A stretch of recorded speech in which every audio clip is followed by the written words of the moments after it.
So ಅವ್ರಿಗೂ ಒಂದು ನಿರೀಕ್ಷೆ ಇದೆ. ಮಂಜುನಾಥ್ ಅವರು ಆದರೆ ಸೊ ರಾಷ್ಟ್ರಮಟ್ಟದಲ್ಲಿ ಒಂದು ಮಹತ್ತರವಾದಂಥ ಆರೋಗ್ಯ ಕ್ಷೇತ್ರದಲ್ಲಿ ಅಂದರೆ ಕೈಗೆಟುಕೋ ದರದಲ್ಲಿ ಎಲ್ಲ ಜನರಿಗೂ ಸಿಗತಕ್ಕಂಥ ಚಿಕಿತ್ಸಾ ವ್ಯವಸ್ಥೆಯಲ್ಲಿ ಒಂದು ಉತ್ತಮವಾದಂಥ ಡೆವಲಪ್ಮೆಂಟ್ ಆಗುತ್ತೆ ಅಂತ ಅವರ ಅನಿಸಿಕೆ ಅನಿಸುತ್ತೆ. ಈಗ ಆರೋಗ್ಯ ಕ್ಷೇತ್ರದ ಸೇವೆ ಬೇರೆ, ಸಾಮಾಜಿಕವಾಗಿ ಈ ರಾಜಕೀಯ ರಂಗದ ಸೇವೆಗಳೇ ಬೇರೆ. ಸೊ ಇದನ್ನು ಹೇಗೆ ಬ್ಯಾಲೆನ್ಸ್ ಮಾಡ್ತೀರಿ? ಅನುಭವ ಇದೆಯಾ ಅಥವಾ ಹೇಗೆ ಸರ್? ಅಲ್ಲ, ಈಗ ನಾನು ಸುಮಾರು 18 ವರ್ಷ ನಾನು ನಿರ್ದೇಶಕನಾಗಿ ಕೆಲಸ ಮಾಡಿದ್ದೇನೆ. ನಾನು ಕೇವಲ ಹೃದ್ರೋಗ ತಜ್ಞನಾಗಿ ಕೆಲಸ ಮಾಡಿಲ್ಲ, ಆಡಳಿತಾಧಿಕಾರಿಯಾಗಿ ನಿರ್ದೇಶಕರಾಗಿ ಕೆಲಸ ಮಾಡಿ ಸೊ ಅದರ ಅನುಭವ ಕೂಡ ಇದೆ.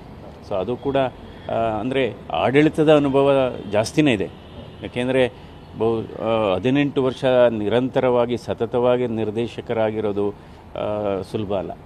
ಏಕೆಂದರೆ ನಾನು ಸುಮಾರು 7 ಮುಖ್ಯಮಂತ್ರಿಗಳನ್ನು ನೋಡಿದ್ದೇನೆ ನಾನು ನಿರ್ದೇಶಕರ ಅವಧಿನಲ್ಲಿ.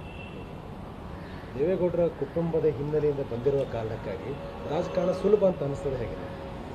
ಅಲ್ಲ, ರಾಜಕಾರಣ ಸುಲಭ ಅಂತ ಹೇಳೋಕ್ಕಾಗಲ್ಲ. ಬಟ್ ಅಂದರೆ ನಾವು ಹಲವಾರು ವಿಚಾರಗಳನ್ನು ನಾವು ಬೈ ಅಬ್ಸರ್ವ್. ನಿಮ್ಮ ಉಬ್ಬಿದ ರಕ್ತನಾಳಗಳ ಸಮಸ್ಯೆಗೆ ಎವಿಸ್ ಆಸ್ಪತ್ರೆಯಲ್ಲಿ ಕೇವಲ 30 ನಿಮಿಷದ ಲೇಸರ್ ಚಿಕಿತ್ಸೆಯೊಂದಿಗೆ ಮುಕ್ತಿ ಹೊಂದಬಹುದು. ಹೆಚ್ಚಿನ ವಿವರಗಳಿಗಾಗಿ ಸಂಪರ್ಕಿಸಿ 8088370000. ಕಲಿಬಹುದು.